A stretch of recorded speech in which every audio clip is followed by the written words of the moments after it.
আসসালামু আলাইকুম। Cooking blade রেসিপির পক্ষ থেকে সবাইকে ওয়েলকাম জানাই নতুন আরও একটি রেসিপি দেখার জন্য। তো আমি আজ দেখো কিভাবে চিড়া ভাজি করতে হয়। তো প্রথমে আমি এখানে 500 গ্রাম মতো চিড়া নিয়েছি, একবারে শুকনা চিড়া। আর এই চিড়া খেতে কিন্তু খুবই মজা, খুবই টেস্টি। তো আমি এখানে 500 গ্রাম মতো চিড়া নিয়েছি, আর এখানে নিয়েছি স্বাদ মতো একটু লবণ। তো আমি লবণ দিয়ে আর অল্প একটু পানি দিয়ে আমি একটু ভিজিয়ে নেব, যাতে ভাজি করলে ভাজিটা মচমচে হয়, খেতে ভালো লাগে। তো একেবারে মচমচে চিড়া, এই জন্য একটু পানি লবণ দিয়ে একটু ভিজিয়ে রাখতে হবে। তো এবার ভালো করে আমি একেবারে চিড়াটা প্রথম থেকে পুরোটাই কিন্তু আমি ভালো করে ভিজিয়ে নিয়েছি। আর এখানে কিছু বাদাম নিয়েছি, আর কিছু নিয়েছি কারি পাতা। আর আমি এটা 5 মিনিটের রেস্টে রেখে দিয়েছি। তো 5 মিনিট পর ফিরে আসছি, দেখেন অনেকটা ভেজে একটু নরম হয়ে গেছে। তো চুলায় প্যান বসিয়ে তেল নিয়েছি, আর এরকম একটি ঝাঁঝরি নিয়েছি। তো চাইলে আপনারা সরাসরি এটা তেলেও ভাজি করতে পারেন বা এভাবেও ভাজি করতে পারেন। তো আমি এভাবে ভাজি করে নিয়েছি। তো দেখতে পাবেন চিড়াগুলো কিন্তু একেবারে মচমচে হয়ে গিয়েছে। আর এভাবে অল্প অল্প করে চিড়াগুলো সবই ভাজি করে নিব আমি।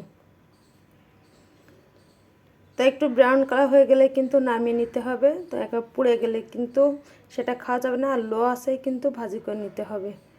খেতে কিন্তু খুবই মজা। এটা ছোটো থেকে বড় সবাই কিন্তু পছন্দ করে। চাইলে এতে একটু আপনারা মরিচের গুঁড়াও দিতে পারেন। তো আমি এখন এখানে যে বাদামটা রেখেছিলাম সে বাদামটাও ভাজি করে নিব। তো আমি এই তেলের ভিতরে কিন্তু বাদামটা ভাজি করে নিচ্ছি।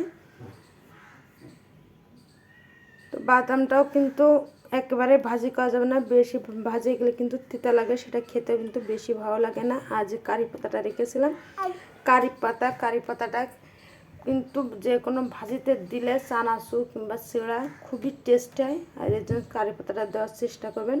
তো বাদাম কারি পাতা দুটো আমার ভাজি করা হয়ে গেছে, আমি এগুলো এখন উঠিয়ে নিব। তো দেখতে পাচ্ছেন ভাজি কিন্তু আমার হয়ে গেছে। আর এই কারি পাতা কিন্তু একেবারে মচমচে হয়ে যাবে, খেতে কিন্তু খুবই মজা, খুবই টেস্টি। তো আমি চিড়া ভাজি করে রেখেছিলাম আর বাদাম কারি পাতা দিয়ে একসাথে মিশিয়ে নিব, যাতে পুরোটা মিশে যায় আর এটা খেতে যেন ভালো লাগে। তো আমার ভিডিও ভালো লাগলে অবশ্যই সাবস্ক্রাইব করবেন, আর পাশে থাকা বেল আইকনটি বাজিয়ে রাখবেন, পরবর্তী ভিডিও সবার আগে আপনার কাছে পৌঁছে যায়। ততক্ষণ আমার থাকার সবাইকে অসংখ্য ধন্যবাদ। সবাই ভালো থাকবেন। আল্লাহ।